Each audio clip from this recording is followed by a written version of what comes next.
Compilations, they are everywhere. If you've been a gamer in the past, 20 years, you probably own one of these. And why wouldn't you? They allow you to experience a whole bunch of games in one little package. Do you like Activision? Probably not, but they have a collection. What about some good old Atari classics? Capcom? Rare? Maybe you prefer your compilations to cost more money. What about a mini console, perhaps? You want some PlayStation games? What about Nintendo? Sega? Yeah, these things really are the best bang for your buck. But do they really stand out? No way. They may all be varying in quality, but in the end, it's just a bundle of games wrapped up in a neat little list. I want my compilation to be unique. I want to see the history behind those games. History. Like a museum. Namco Museum. This game tried to combine the most boring aspects with the most entertaining aspects, all in one disc. Who needs a list when you can wander a whole museum dedicated to celebrating your corporate overlord's legacy? So let's see here. Well, it still has that list, but don't look at it. This is what we came for. As your unpaid tour guide, let's explore a bit of the history of the 7 Namco games. Before we start, I want to mention the intro really quick here. It shows all the games in one little intro, and it lives rent-free in my brain for about 20 years now. I love game intros so much. Look at the big ship! Anyways, let's start with the only not game room, the lounge. Use those tank controls and let's explore a bit. We got some various magazine covers that Namco published, like these and these. There is also a...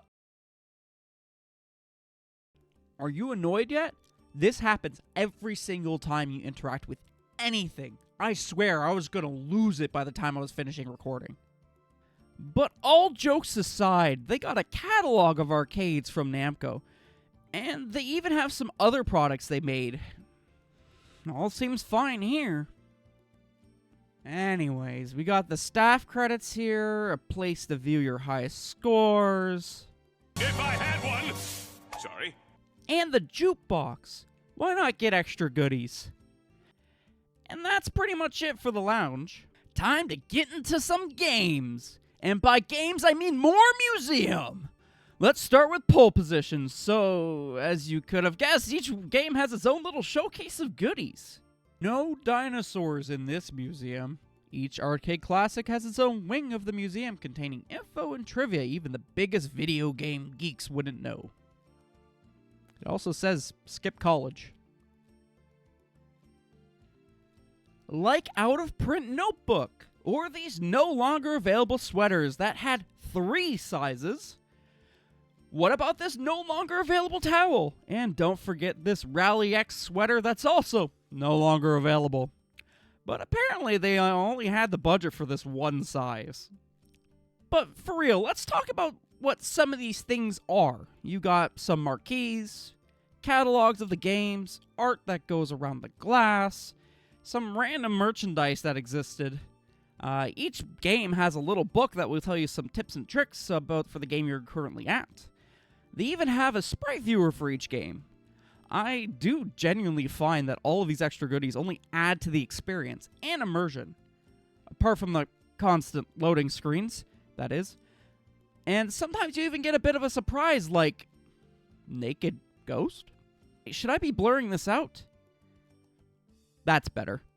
They even have what I think is the most interesting part of this is the PCBs of all the cabinets, as well as you can't zoom into it, and I want to see what's on the board.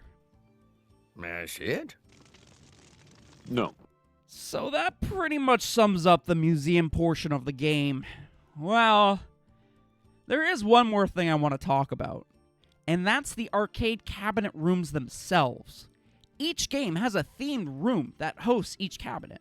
Pole Position's room is like the starting line of a race, with the crowd on one side and the blimp overhead. Galaga's room looks like a neon blue command center.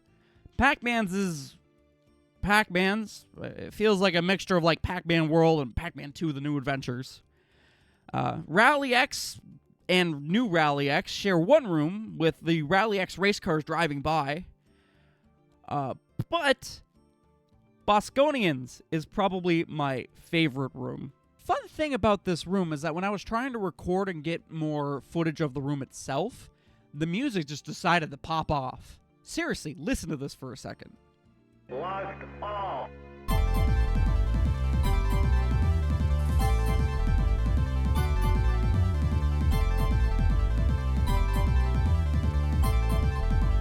Alive.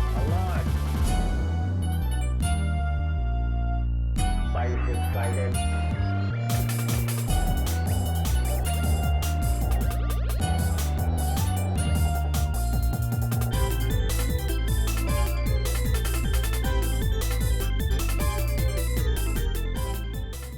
I legitimately must have played this song so many times while making this video.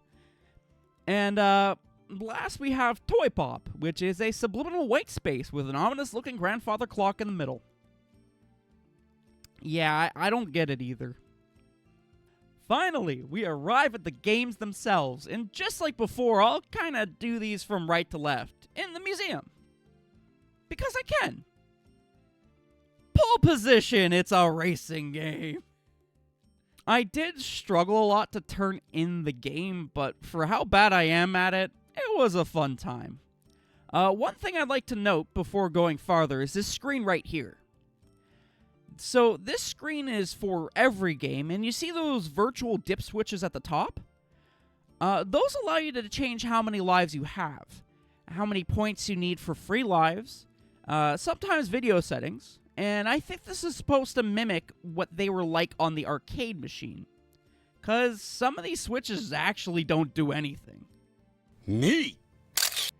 Next on the list is Galaga. Do I really need to explain Galaga? Shit, I remember playing this machine at the local bowling alley, and I still suck at it. That's gonna be a common trend today, I'm telling you. Alright, if you don't know who Pac-Man is, why are you even here, like? Now, the only thing I will mention is that this felt slightly different from my arcade 1-up cabinet, and I'm not entirely sure which is the right feeling for controls. I mean, I guess this version of Pac-Man felt a little sluggish. Well, it wasn't enough for me not to enjoy it. I'm just complaining for fun, really. Now we have games I can talk about. Rally X and New Rally X. While New Rally X is supposed to be an upgraded version, I really consider it to be almost a completely different experience, and I'll show you why. Rally X is crap. New Rally X is fun. Wasn't I convincing? Fine. Both games is to travel through the map to grab all of the flags and avoid the enemy race cars that are trying to chase you down. Simple enough, right? You have a limited fuel meter, and you can slow them down by crapping out popcorn at the cost of some fuel. Also, if you hit a wall, you automatically turn right. This kind of drove me nuts, as you get stuck in a tight corridor and it's just doomed since your car is always moving. Rally X is the original version, but I really hate it. And if you put it side by side with New Rally X, something about the awful music, the increased early difficulty, really irks me. Seriously, look at the comparisons.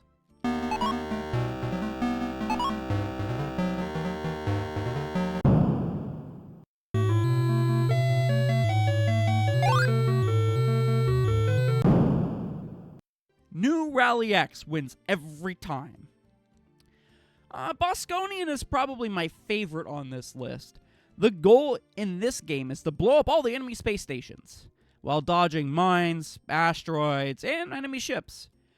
There are three ways technically to blow up the stations. One is to hit the tumors on all the sides of the station, while the station itself shoots white pellets at you.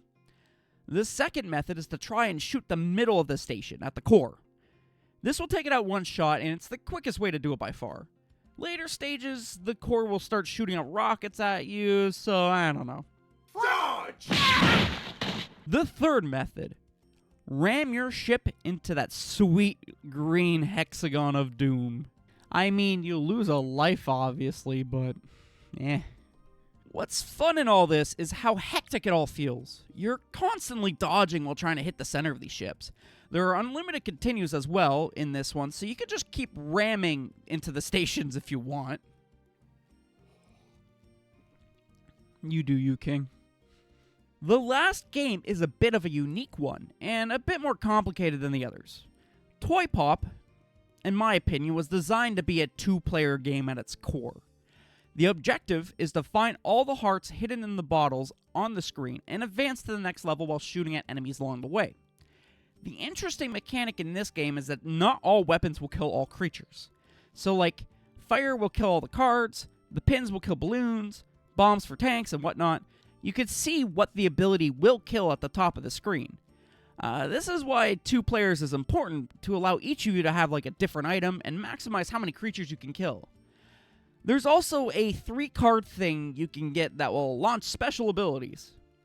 If you get 3 sevens, your character will take no damage for a short period of time. You can defeat all enemies by touching them.